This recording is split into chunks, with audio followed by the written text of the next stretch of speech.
بسم اللہ الرحمن الرحیم۔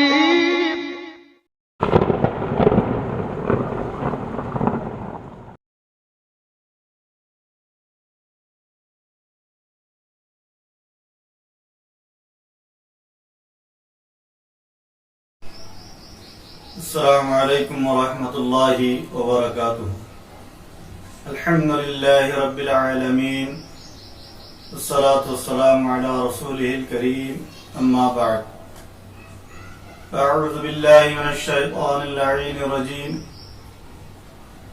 یا ایہا الذین آمنوا کتب علیکم الصیام کما کتب علی الذین من قبلکم لعلکم تتقون۔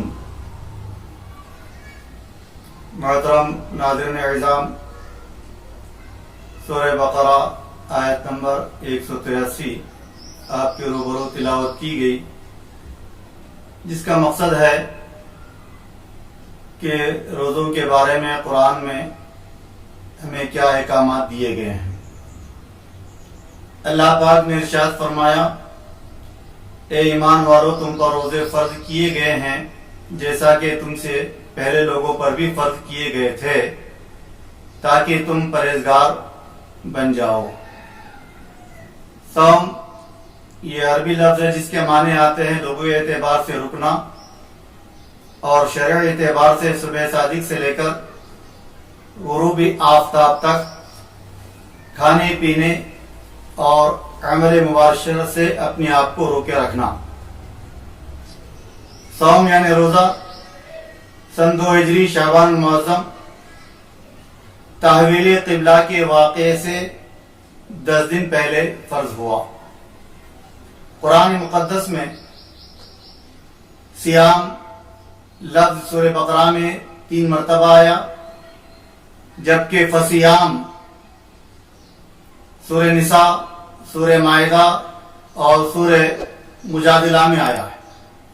تصوموا یہ سورہ بقرہ میں 1 مرتبہ آیا، فَلْيَصُمْهُ سورہ بقرہ میں 1 مرتبہ آیا، صیامن سورہ مائدہ میں 1 مرتبہ آیا، صومن سورہ مریم میں 1 مرتبہ آیا، صائمین و صائمات سورہ احزاب میں 1 مرتبہ آیا۔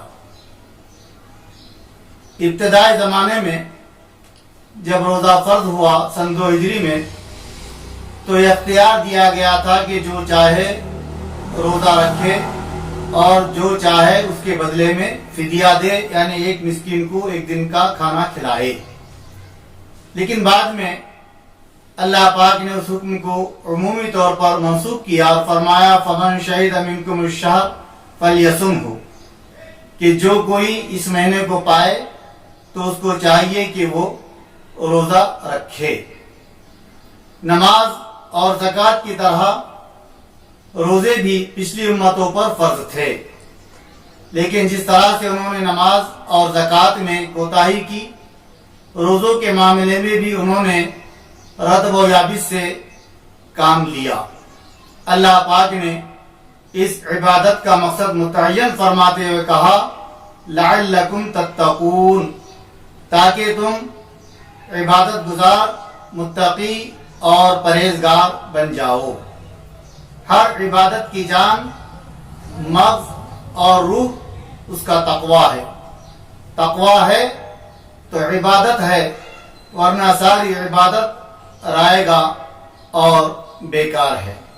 روزے کتنے ہیں؟ فرمایا ایام معدودات، گنے چنے دن ہیں، یا تو یہ 29 ہوں گے یا تو یہ 30 ہوں گے، اس سے زیادہ یا اس سے کم نہیں ہوتے۔ روزے کی اہمیت پر، رمضان مبارک میں روزوں کے رکھنے پر اللہ کے نبی علیہ السلام کی حدیث مشہورہ جس کو حضرت ابو ہریرہ رضی اللہ تعالی عنہ نے نقل کیا، من صام رمضان ایمانا واحتسابا غفر له ما تقدم من ذنبه، کہ جو شخص ایمان اور احتساب کے ساتھ روزہ رکھے گا، اللہ پاک اس کے گزشتہ گناہوں کو معاف کر دے گا۔ رمضان کی فضیلت میں حضرت ابو ہریرہ رضی اللہ تعالیٰ عنہ کی روایت امام بخاری مسلم نقل کی، فرمایا کہ اللہ کے نبی صلی اللہ علیہ وسلم نے کہا